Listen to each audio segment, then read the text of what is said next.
Alrighty, yo, what is going on, everybody? It's your boy, Mr. DDG94, back with another reaction video. And today we're finna react to top 10 worst NBA teams ever. This should be an interesting one. Without further ado, let's get right into it.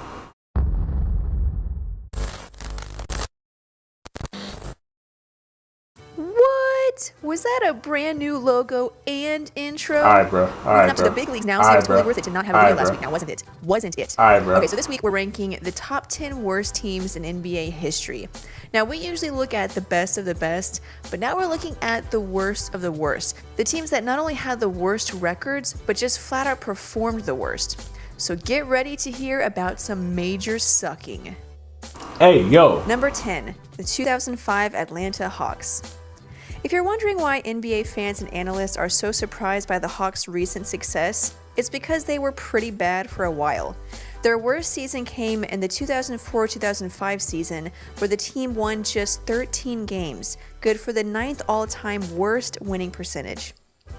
The team shot less than 45% from the floor, averaged fewer than 93 points per game, and allowed over 102 points per game. Even with 2 first-round picks that turned out to be Josh Childress and Josh Smith, the Hawks just couldn't do anything right. Number 9, the 1997 Vancouver Grizzlies. The 96-97 season was just the second in the league for the Vancouver Grizzlies. After a horrid 15-67 season the year before, things could only get better, right?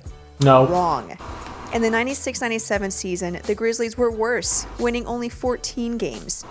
It was bad from the beginning. The team lost 7 in a row to open the season, and it was all downhill from there.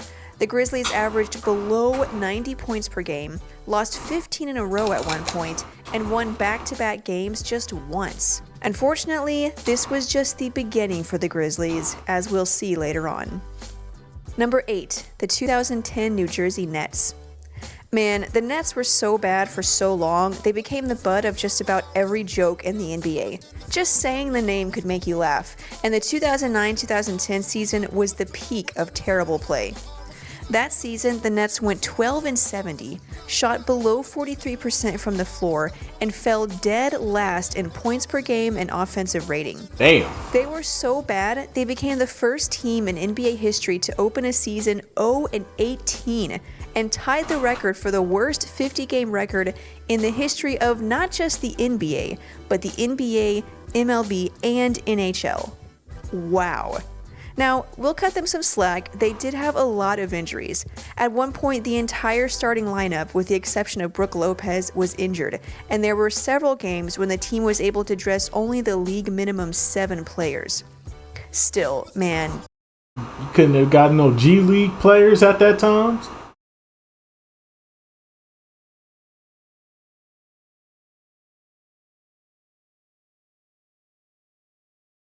You telling me you couldn't have got a couple of G League players? Could have picked some people up off the streets? Like, damn, 7 players? Y'all think y'all is the Golden State Warriors? They sucked.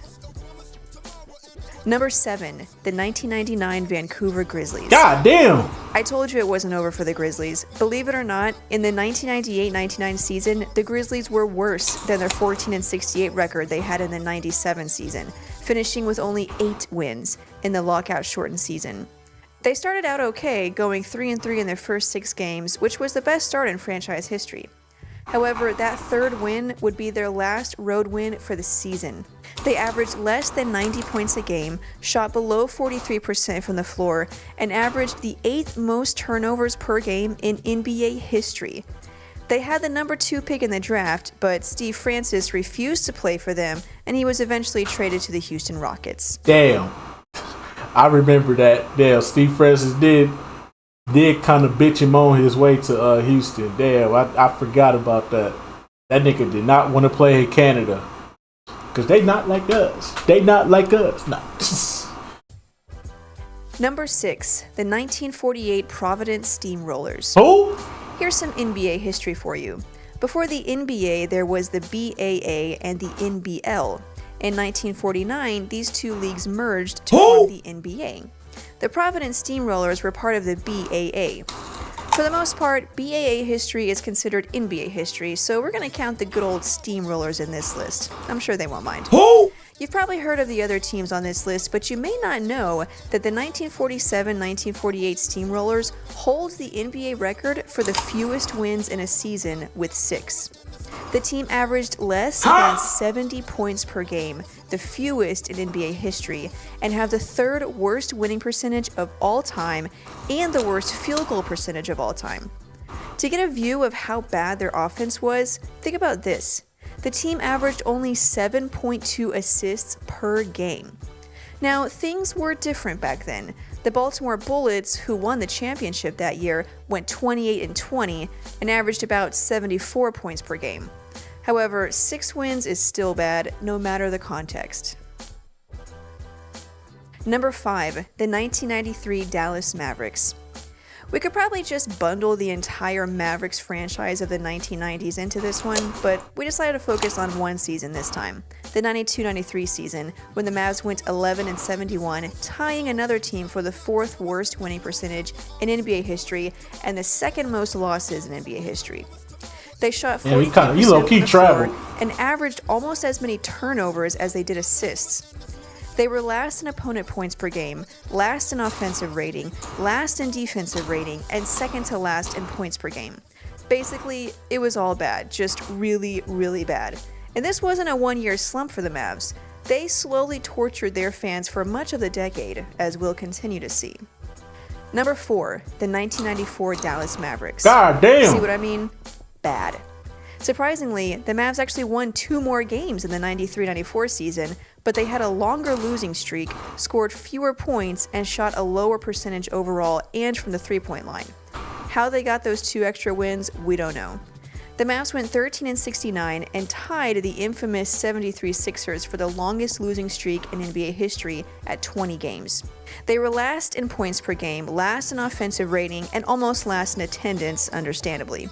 After nearly a decade of having a losing record, the Mavericks drafted Dirk Nowitzki and went on to win 50 or more games for 11 straight seasons and an NBA championship.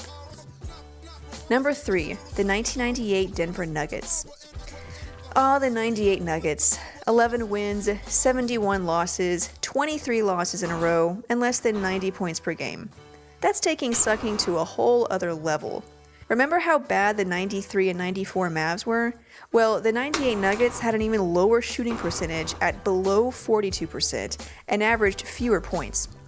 What's worse than that is that the 98 Nuggets played in the same division as a Mavericks and Grizzlies team that went 20-62 and 19-63, and a Rockets team that had a 500 record. Even after playing those 3 bad teams, the Nuggets could still only squeak out 11 wins. Number 2, the 1973 Philadelphia 76ers. Here they are, the ones you've probably been waiting for. With only 9 wins and the 2nd worst winning percentage of all time, the 73 Sixers were pretty bad. They averaged over 104 points per game, but on 42% shooting, and they gave up over 116 points to opponents. In addition to suffering the most losses in the season, they're also tied for the 6th worst losing streak at 20. At one point, they lost 34 of 35 games. God damn. There were several reasons why the team was so bad. Wilt was gone, none of their draft picks panned out, and injuries. The bottom line is, they were terrible, and no one wants to be associated with that team. Number 1, the 2012 Charlotte Bobcats. Here's one we were all privileged to watch. I'm telling you, 30 years from now, people will be talking about the 2012 Bobcats, and Shit. The Pistons make these motherfuckers look like a play-in team. the current Detroit Pistons make this team look like a play-in team. That's how bad they are. Shit. We thought this team was bad. Shit. Go lose 30 games in a row. For in a season, bro. That's crazy. Shit. you'll be able to say, I was there, I saw that. The 2012 Bobcats went 7-59, setting the record for the worst winning percentage in NBA history. They averaged only 87 points per game, lost 22 games by 20 or more points, and had losing streaks of 16 and 23. The season actually started off okay. They won their first game and lost the second game to the eventual champions Miami Heat by only 1 point. Before the season started, owner Michael Jordan said of the team, "Who knows how good we can be? We've got some good pieces that can help us get to the playoffs. I'm not waiting until next year. I think we have a good quality basketball team this year." And that's why Jordan ended up selling the team.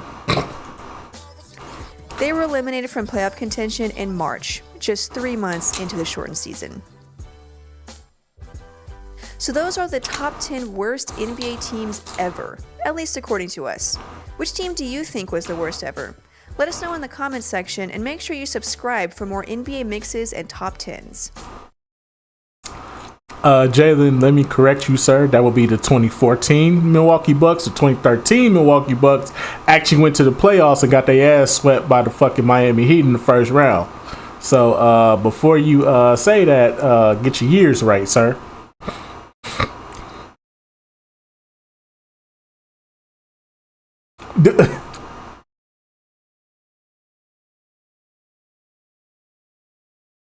Yeah, they probably would have got a few more wins. Most definitely, I think they would have got a few more wins. But anyway, that's just gonna about do it for this one. Definitely, this is some of the most garbage teams in all the NBA. I'm surprised Cleveland wasn't on here. There was a point in time where Cleveland had a terrible season when they didn't have LeBron. They had a fucking terrible season one year. I don't know if Kyrie was on the team or not, but I think Kyrie was on the team. And they had like this one fucking season.